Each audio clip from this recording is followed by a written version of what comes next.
Be ready? Start.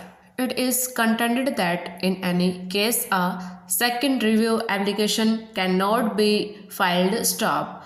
On the other hand, it is contended that there is always an inherent power of the authority to review its order and that the second application was not a review application but was a representation for reconsideration of the matter which was permissible in law. Stop stanza.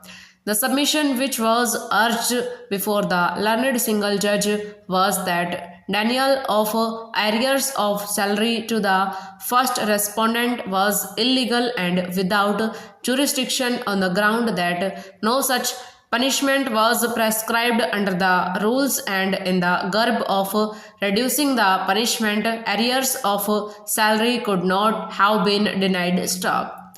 The learned single judge observed that the appellate authority did not find the order of dismissal to be correct and consequently directed reinstatement. Stop. According to the learned single judge, the denial of back wages was a punishment imposed by the appellate authority, and since the rules do not provide for imposition of such a punishment, the order was contrary to the statutory rules and hence a nullity. Stop stanza. Learned counsel appearing on behalf of the appellant submits that the impugned order of the learned single judge is based on a patent misreading of the order passed by the learned administrative judge as appellate authority. Stop. It has been urged that denial of back wages in the present case was not imposed by the learned single judge as a punishment. Stop.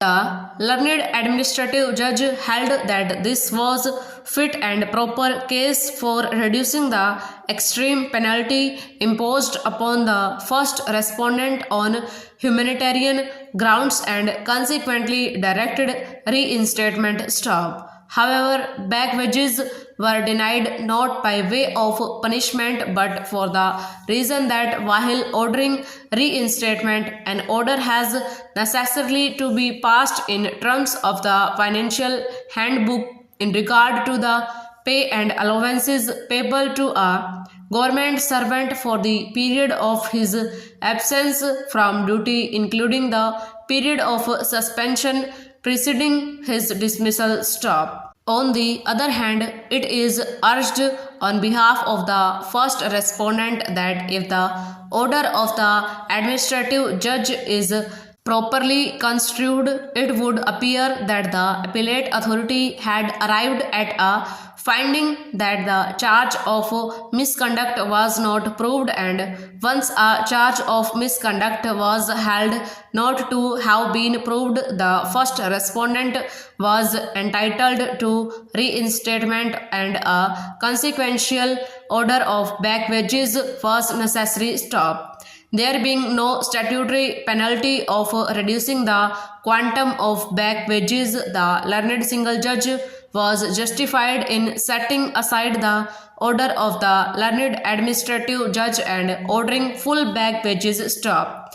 The judgment of the learned single judge would indicate that the only submission which was urged by the first respondent at the hearing of the petition was that denial of arrears of salary to the first respondent was without jurisdiction, since no such punishment is prescribed under the rules and in the garb of reducing the punishment, arrears of salary could not have been denied. Stop. This is the only ground which weighed with the learned single judge, because the impugned judgment proceeds to hold that the denial of back wages is not one of the prescribed penalties and hence cannot be imposed by way of a punishment. Stop.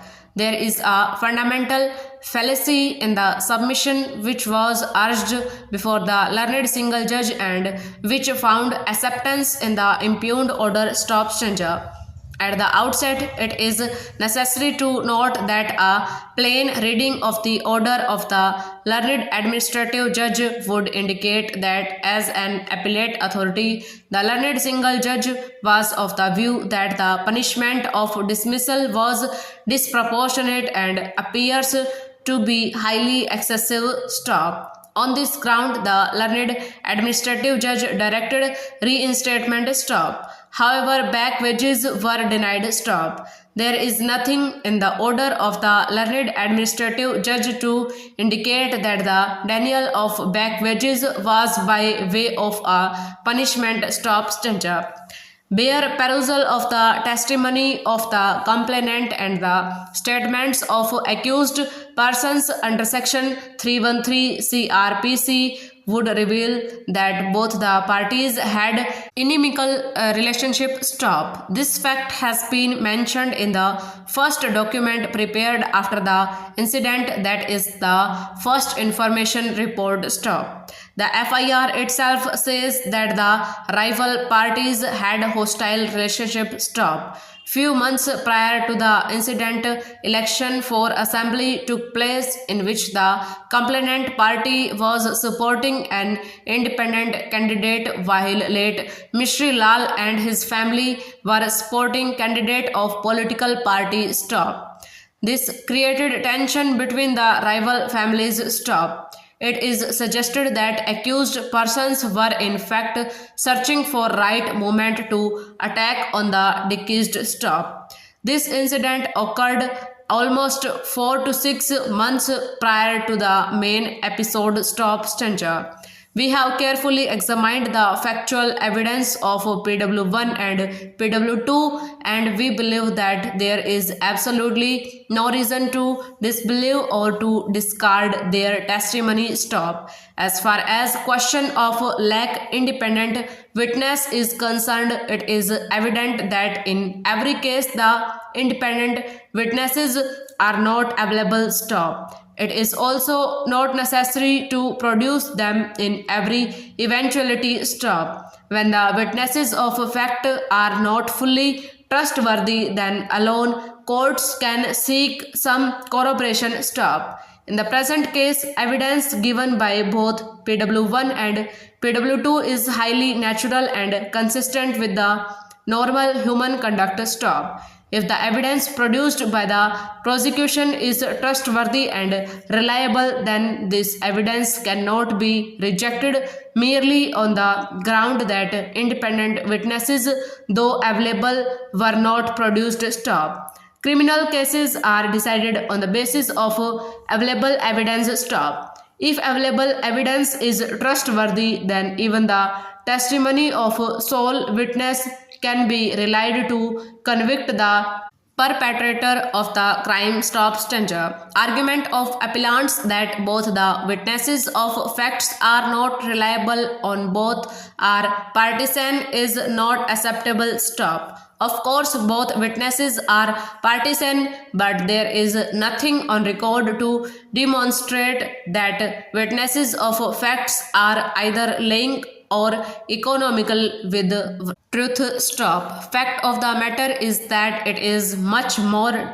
difficult for partisan witnesses to spare real culprits of commission of grave crime like murder and to implicate falsely someone with whom they merely had some minor altercation 5 to 6 months prior to the incident on a very trivial matter during surcharged atmosphere of election. Stop. Ordinarily, people do take such things in their stride, and this observations finds support from a fact that neither party went to the police after this incident. Stop. In the instant case, FIR was lodged promptly. Stop. Initial medical examination was done at 3:30 p.m., meaning thereby there within 30 minutes of the sad incident, both injured persons were present at PHC Korihar, Allahabad. Stop.